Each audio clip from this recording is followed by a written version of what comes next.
Hi, this is Amy Lewis. This is Engineers Unplugged.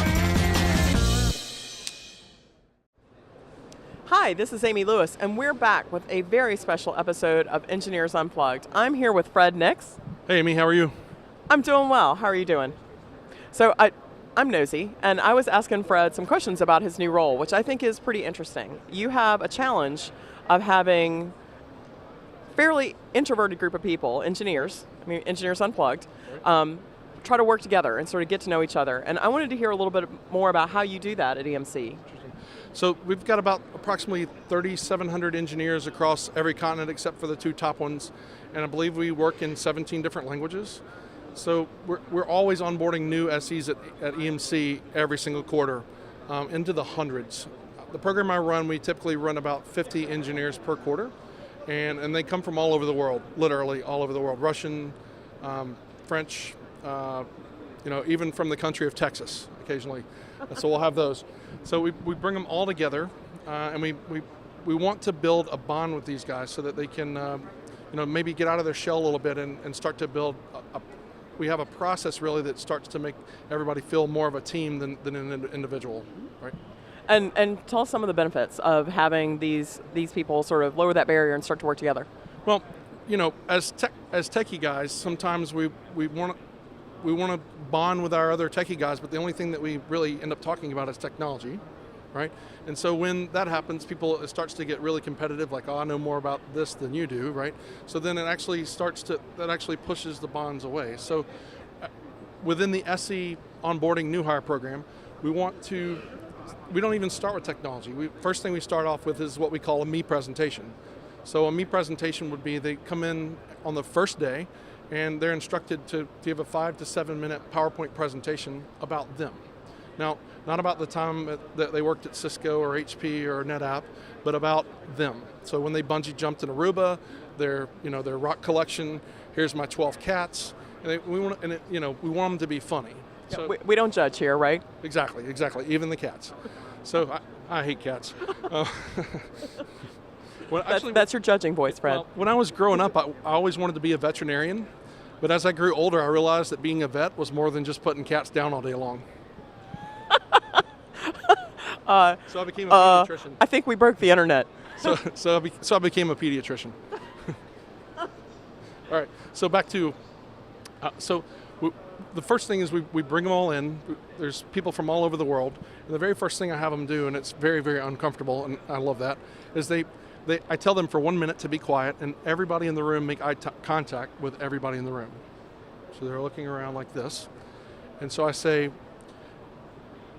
the impression that you just made, or the first impression that this guy thought about that woman, you're wrong, right? You're wrong. So we go through the day of the me presentations, and we start to learn, this person likes to ring church bells, and this person likes to ring church bells. And we find the different intricacies and the things and the hobbies that everybody likes to do that may or may not, probably wouldn't have come out without the me presentations. So we'll find an incredible number of similarities. Like the last class, out of 50 people, we had 14 marathon runners. Wow. So we also see across technology guys that a lot of people that are in technology are really good musicians. So we find just these strange commonalities. And when you can start to put people together and say, you run marathons and you run marathons, you both have 3 cats, you both love to play guitars, there's plenty for you guys to talk about outside of technology. So wait, is this the human face of big data? Yeah, I think it is. And it's really important. I think because a lot of the guys are remote and they're out in faraway countries and faraway states, and they need to feel like they're part of a team, even though they may be on in a remote location.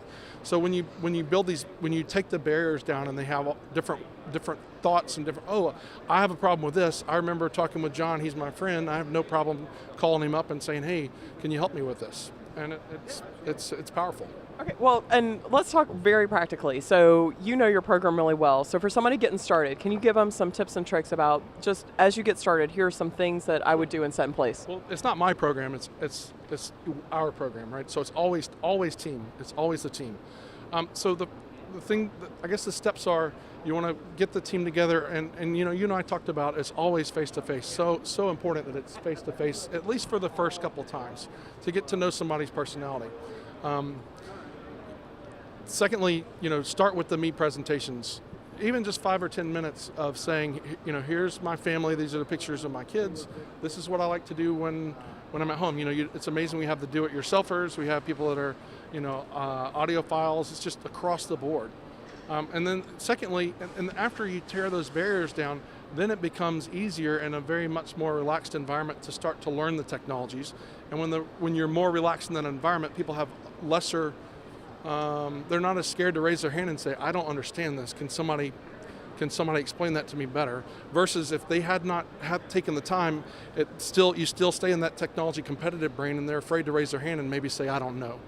So it's like taking the fear away of being that kid in the class in the new school. It's exactly the way it is. And it becomes, not only do you not have to ask for help, people come to you and say, hey, can I help you with this?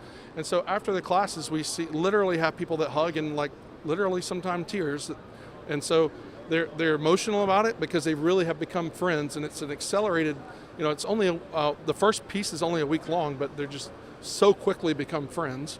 And we even have classes that, later at VM Worlds and at EMC Worlds that literally have class reunions and meet up and drink beer together and, get to see each other, and it's pretty powerful. It's awesome to see. So I love that. So what I'm hearing is that do it in person, do it for a reasonable amount of time, so find as much time as you can, that it works for groups large and small. Sure, so small as 3 or 4 people, as big as, we've run them as big as 100. That's awesome. So I love it. Well, and you make it look so easy. You and the team make it look really easy. And so I think a lot of our viewers out there are interested in the process behind. So how could they reach out to you and ask more questions? So I'm on Twitter, NixFred, Nixfred. There's no secret component to this. There's nothing hidden. I'll give you my entire program, entire way, and want to share everything regardless. I'll give it to NetApp. I mean, I really don't care. It's all about people, and there's no secret to it. There's a process, but I'm happy to share it with anyone. Well, can I tell you my joke? Yes. So how do you know an extroverted engineer? How? They look at somebody else's shoes. I've always wanted to be able to tell Fred Nix a joke. I'm pretty introverted. I could tell. Well, thank you so much, Fred. And, except that Luca loves when I fall off the camera. Thanks a lot for joining us. See you next time on Engineers Unplugged.